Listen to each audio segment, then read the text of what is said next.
नमस्कार दोस्तों, आप सभी का स्वागत है हमारे course daily top 5 GS question पे, जिसका आज का पार्ट नंबर 6 होने वाला है। तो बिना देर किए करते हैं आज का वीडियो स्टार्ट।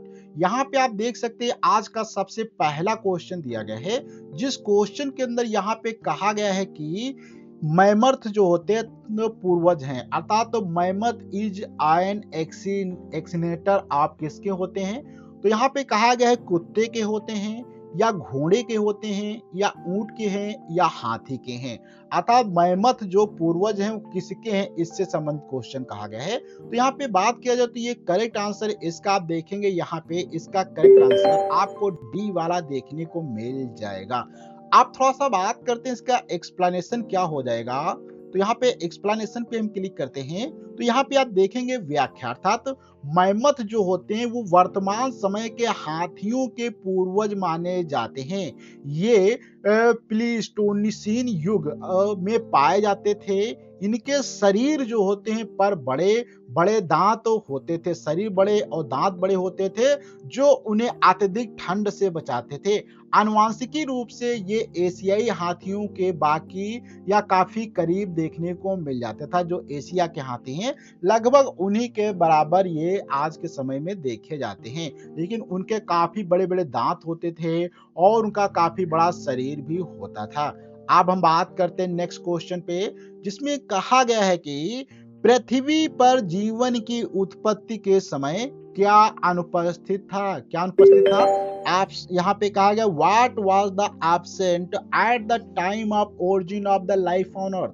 तो ऑप्शन ए में कहा गया ऑक्सीजन अनुपस्थित थी, बी में कहा गया हाइड्रोजन अनुपस्थित था, सी में कहा गया नाइट्रोजन अनुपस्थित था, या डी में कहा गया अमोनिया अनुपस्थित था। तो यहाँ पे जो अनुपस्थित था वो यहाँ पे आपको बताना होगा।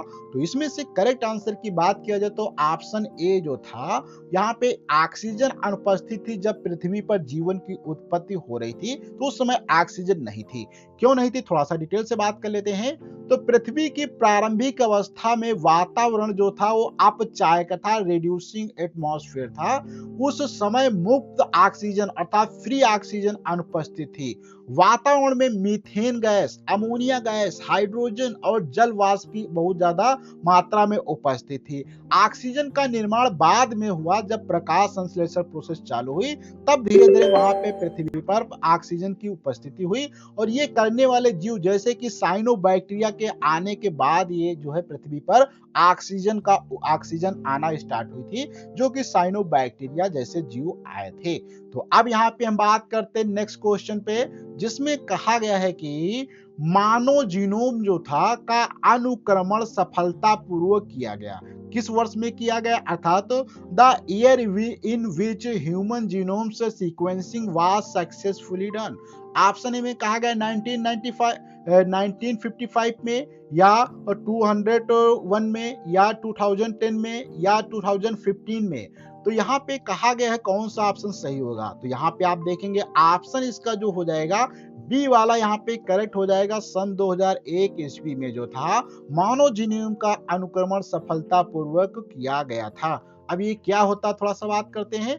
तो मानव जीनोम जो परियोजना है, अर्थात ह्यूमन जीनोम प्रोजेक्ट है, एचसीवी का विशाल अंतरराष्ट्रीय वैज्ञानिक अनुसंधान परियोजना थी। इसका पहला प्रारूप जो था और प्रारंभिक विश्लेषण फरवरी 2001 में नेचर और साइंस पत्रिकाओं में प्रकाशित किया गया था। यद्यपि यह परियोजना 1990 में शुरू हुई थी और 2001 को इसकी एक बड़ी सफलता का वर्ष माना जाता है। अर्थात 1990 से ये स्टार्ट हुई थी, उसके बाद फिर यहाँ पे 2001 में सफलता मिली और 2003 में जो है ये कंप्लीट हो गई।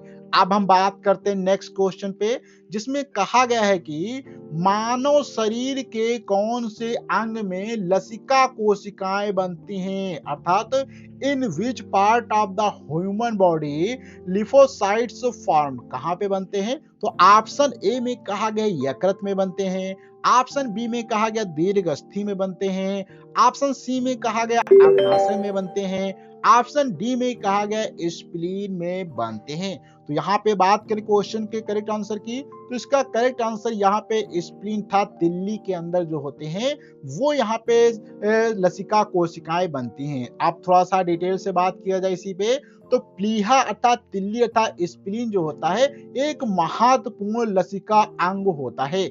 यह शरीर की प्रतिरक्षा प्रणाली का हिस्सा होता है, जहां पे लसिका कोशिकाओं का संग्रहण, परिपक्वता और प्रसार होता है। यह रक्त को शुद्ध करने और पुराने रक्त कोशिकाओं को नष्ट करने का कार्य भी करता है। बहुत ही अच्छा ये अंग हमारे बॉडी का है।